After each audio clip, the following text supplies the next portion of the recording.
మాటలు కోటలు దాటుతా ఉంటాయని మన పెద్దలు అంటూ ఉంటారు. మన పెద్దలందరూ రెగ్యులర్గా అంటుంటారు. దానికి సరిగ్గా చంద్రబాబు నాయుడు గారు మాటలు కూడా అలాగే ఉంటాయి అని మనం అనుకోవచ్చు. ఎందుకంటే మొన్న ఎక్కడో ఈ మధ్య చూశాను నేను, ప్రతి ఒక్కరిని అంట 120 ఏళ్ళు బతికిస్తాడంట చంద్రబాబు నాయుడు గారు. ఆయన చెప్తున్నారు ఏమని, 120 ఏళ్ళు నేను బతికిస్తాను, బిల్ గేట్స్ ఫౌండేషన్తో కలిసి ఒక సంజీవన్ నేను తీసుకొస్తాను, ఆ సంజీవన్ వల్ల ఈ రాష్ట్ర ప్రజలందరూ కూడా 120 సంవత్సరాలు బతుకుతారని చెప్పి మరి చంద్రబాబు నాయుడు గారు మాట్లాడుతూ ఉన్నారు. నేను చెప్తా ఉన్నాను, అంతెందుకు, మా గుంటూరు జిల్లాలో తురకపాలెం గ్రామంలో మెలియోడోసిస్ అని ఒక వ్యాధి, ఇంకా కూడా దాని ప్రాపర్ కన్ఫర్మేషన్ కాలేదు. ఈ వ్యాధి వల్ల 40 మంది చనిపోయారు అక్కడ. అందరూ కూడా మనం చూస్తే దాదాపుగా కూడా బిలో 45 ఏజ్ గ్రూప్ వాళ్ళు అందరూ. అండ్ ఈరోజు కూడా చూసాము, ఈనాడులోనే చూసాం, ఇంకా 3 కేసులు నమోదయ్యని చెప్పి చెప్తా ఉన్నారు. అసలు ఈ డిజీజ్ ఏంటి, దీనికి గల కారణం ఏంటి, ఎందుకు చనిపోతున్నారు, అసలు ఇది అట్లీస్ట్ కనీసం దీని డిజీజ్ కన్ఫర్మేషన్ కానీ ఇంకా ఎందుకు దీని కాజెస్ కానీ ఇంకా కూడా ఫైండ్ అవుట్ చేయనటువంటి పరిస్థితుల్లో ఈరోజు వాళ్ళు పనిచేస్తూ ఉన్నారు. ఈ ప్రభుత్వాన్ని మేము ప్రశ్నిస్తూ ఉన్నాము.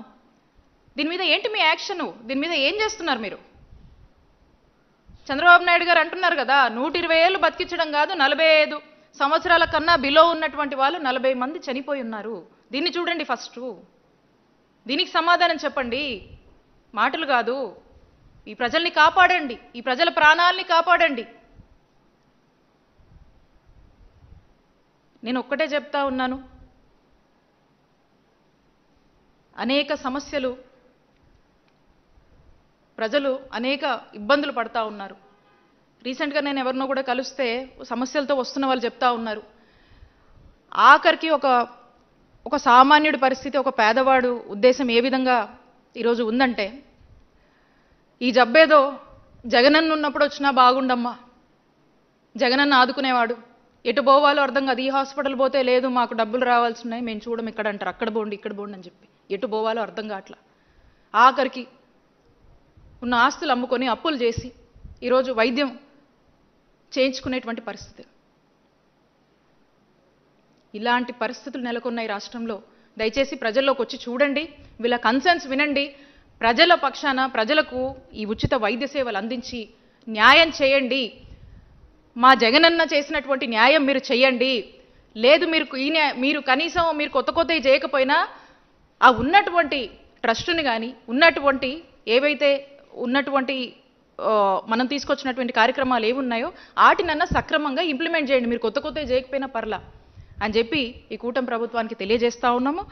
మళ్ళీ కూడా స్పష్టం చేస్తుంది ఒకటే, మా నాయకుడు జగన్మోహన్ రెడ్డి గారు స్పష్టంగా చెప్పారు, వైఎస్ఆర్ కాంగ్రెస్ పార్టీ ప్రజల పక్షాన ఒకటే కోరుతా ఉంది, మేము తీసుకొచ్చిన ఏ రిఫార్మ్స్ అయినా, మేము తీసుకొచ్చినటువంటి గవర్నమెంట్ మెడికల్ కాలేజ్ కానీ ఈ ఆరోగ్యశ్రీ ట్రస్ట్ మోడల్ కానీ మేము ఏవైతే ఇవి తీసుకొచ్చాం, ఇవి గొప్పగా అమలు చేశామో వీటికి అగేన్స్ట్గా వెళ్ళి దీన్ని ప్రైవేటైజేషన్ అనే పేరు పెట్టి దీంట్లో మీరు బిజినెస్ వెతుక్కుంటున్నారో, దీని ద్వారా మీరు ఏదైతే స్కామ్ చేయాలనుకుంటున్నారో, దీని ద్వారా ప్రజల ఆరోగ్యాన్ని పనంగా పెట్టి సొమ్ము చేసుకోవాలనుకుంటున్నారో ఇది కరెక్ట్ కాదు. రేపు మా వైఎస్ఆర్ కాంగ్రెస్ పార్టీ మా జగనన్న ప్రభుత్వం అధికారంలోకి వచ్చాక ఖచ్చితంగా కూడా ఈ ప్రైవేటైజేషన్లో మీరు వేస్తున్నటువంటి అడుగులు తీసుకున్నటువంటి ఆలోచనని ఖచ్చితంగా మేము రద్దు చేస్తాము. మళ్ళా తిరిగి గవర్నమెంట్లోనే వీటిని కొనసాగించి ప్రజలకు మేలు చేస్తాము, మెరుగైన వైద్య సేవలు అందిస్తామని తెలియజేసుకుంటున్నాం.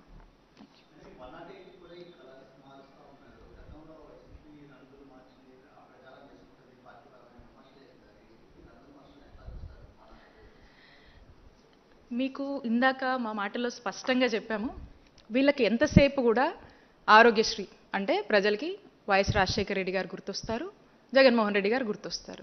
ఈ పేరుని పూర్తిగా ప్రజల్లోంచి తొలగించాలి, దీన్ని చెరిపేయాలి.